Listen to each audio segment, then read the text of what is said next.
S বিজেপিৰ মতে voter তালিকা সংশোধন কৰা বন্ধ কৰক। মৃত নোহোৱা ব্যক্তিকো মৃত সজাই ভোটাৰ তালিকা সংশোধন কৰা বন্ধ কৰক। এই অন্যায় সহ্য কৰা নহ'ব। খিলঞ্জীয়াৰ ভোট কৰ্তন কৰা বন্ধ কৰক। খিলঞ্জীয়াৰ ভোট কৰ্তন কৰা বন্ধ কৰক। গণতান্ত্ৰিক অধিকাৰ সৰ্ব কৰা বন্ধ কৰক। বন্ধ কৰক। খিলঞ্জীয়াৰ ভোট কৰ্তন কৰা বন্ধ কৰক। খিলঞ্জীয়া হুঁচিয়াৰ খিলঞ্জীয়াৰ ভোট কৰ্তন কৰা বন্ধ কৰক।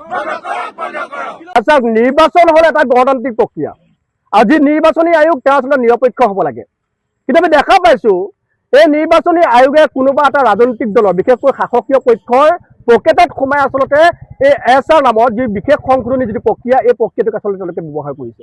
আমি দেখা পাইছো যে যিসকল লোক জীয়াই আছে তেওঁলোকক মৃত সজাই পেলোৱা হৈছে আৰু তেওঁলোকৰ ভোটাধিকাৰ কৰ্তন কৰা হৈছে। আমি দেখা পাইছো যিসকল স্থানান্তৰিত হোৱা নাই তেওঁলোকক স্থানান্তৰকৰণ কৰি দেখুৱাই এই ভোটাৰ তালিকাত নামবিলাক তেওঁলোকক কৰ্তন কৰা হৈছে। এয়া সম্পূৰ্ণৰূপে অন্যায়। অনুসূচিত জাতি ছাত্ৰ সন্থাই এনেকুৱা ধৰণৰ কাৰ্যক ধিক্কাৰ জনাইছে। আৰু লগতে ক'ব খুজিছো এই বিজেপি দলটোৱে তেওঁলোকৰ যি স্বৈৰাচাৰী যিটো নীতি, তেওঁলোকৰ যি আচলতে অগণতান্ত্ৰিক যিটো চৰিত্ৰ, এই চৰিত্ৰ অক্ষুণ্ণ ৰাখি যদি তেওঁলোকে কাম কৰিম বুলি ভাবিছে তেনেহ'লে তেওঁলোকে মূৰ্খ স্বৰ্গত বাস কৰিছে। ইয়াৰ বিৰুদ্ধে প্ৰতিবাদ কৰিবলৈ আমি অসমীয়াৰ সন্তান এতিয়াও জীয়াই আছো।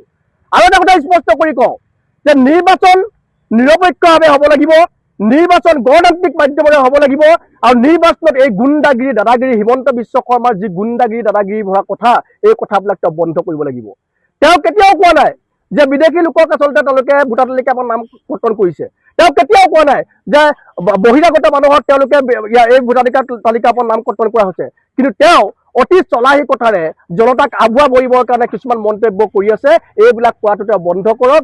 বিজেপি RSSৰ মতে অসমৰ ভাৰতবৰ্ষৰ গণতন্ত্ৰ নচলে, বিজেপি RSSৰ মতে শাসন নচলে, বিজেপি RSSৰ মতে নিৰ্বাচন নচলে। আৰু আমি সকীয়াই দিছো নিৰ্বাচনী আয়োগক যে আপোনালোকে বিজেপি আৰু RSSৰ প্ৰকৃতত সোমোৱাটো বন্ধ কৰক, অন্যথা কিন্তু ইয়াৰ প্ৰতিবাদ অত্যন্ত ভয়ংকৰ হ'ব আৰু এই ভয়ংকৰ প্ৰতিবাদৰ সন্মুখীন হ'বলৈ আপোনালোক সাজু হৈ থাকিব। আচ্ছা, নিৰ্বাচন হ'ল এটা গণতান্ত্ৰিক প্ৰক্ৰিয়া। আজি নিৰ্বাচনী আয়োগ তেওঁ আচলতে নিৰপেক্ষ হ'ব লাগে। কিন্তু আমি দেখা পাইছো এই নিৰ্বাচনী আয়োগে কোনোবা এটা ৰাজনৈতিক দলৰ বিশেষকৈ শাসকীয় পক্ষৰ পকেটত সোমাই আচলতে এই এছ আৰ নামৰ যি বিশেষ সংশোধনী যিটো প্ৰক্ৰিয়া, এই প্ৰক্ৰিয়াটোক আচলতে তেওঁলোকে ব্যৱহাৰ কৰিছে। আমি দেখা পাইছো যে যিসকল লোক জীয়াই আছে তেওঁলোকক মৃত সজাই পেলোৱা হৈছে আৰু তেওঁলোকৰ ভোটাধিকাৰ কৰ্তন কৰা হৈছে। আমি দেখা পাইছো যিসকল স্থানান্তৰিত হোৱা নাই তেওঁলোকক স্থানান্তৰকৰণ কৰি দেখুৱাই এই ভোটাৰ তালিকাত নামবিলাক তেওঁলোকক কৰ্তন কৰা হৈছে। এয়া সম্পূৰ্ণৰূপে অন্যায়। অনুসূচিত জাতি ছাত্ৰ সন্থাই এনেকুৱা ধৰণৰ কাৰ্যক ধিক্কাৰ জনাইছে। আৰু লগতে ক'ব খুজিছো এই বিজেপি দলটোৱে তেওঁলোকৰ যি স্বৈৰাচাৰী যিটো নীতি, তেওঁলোকৰ যি আচলতে অগণতান্ত্ৰিক যিটো চৰিত্ৰ, এই চৰিত্ৰ অক্ষুণ্ণ ৰাখি যদি তেওঁলোকে কাম কৰিম বুলি ভাবিছে তেনেহ'লে তেওঁলোকে মূৰ্খ স্বৰ্গত বাস কৰিছে। ইয়াৰ বিৰুদ্ধে প্ৰতিবাদ কৰিবলৈ আমি অসমীয়াৰ সন্তান এতিয়াও জীয়াই আছো। আৰু এটা কথা স্পষ্ট কৰি কওঁ যে নিৰ্বাচন নিৰপেক্ষভাৱে হ'ব লাগিব, নিৰ্বাচন গণতান্ত্ৰিক মাধ্যমেৰে হ'ব লাগিব আৰু নিৰ্বাচনত এই গুণ্ডাগিৰি দাদাগিৰি হিমন্ত বিশ্ব শৰ্মাৰ যি গুণ্ডাগিৰি দাদাগিৰি ভৰা কথা, এই কথাবিলাক তেওঁ বন্ধ কৰিব লাগিব। তেওঁ কেতিয়াও কোৱা নাই যে বিদেশী লোকক আচলতে তেওঁলোকে ভোটাৰ তালিকাৰ পৰা নাম কৰ্তন কৰিছে। তেওঁ কেতিয়াও কোৱা নাই যে বহিৰাগত মানুহক তেওঁলোকে এই ভোটাধিকাৰ তালিকাৰ পৰা নাম কৰ্তন কৰা হৈছে।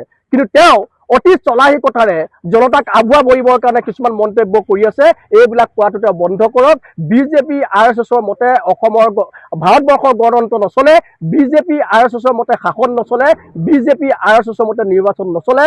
আৰু আমি সকীয়াই দিছো নিৰ্বাচনী আয়োগক যে আপোনালোকে বিজেপি আৰু RSSৰ প্ৰকৃতত সোমোৱাটো বন্ধ কৰক, অন্যথা কিন্তু ইয়াৰ প্ৰতিবাদ অত্যন্ত ভয়ংকৰ হ'ব আৰু এই ভয়ংকৰ প্ৰতিবাদৰ সন্মুখীন হ'বলৈ আপোনালোক সাজু হৈ থাকিব।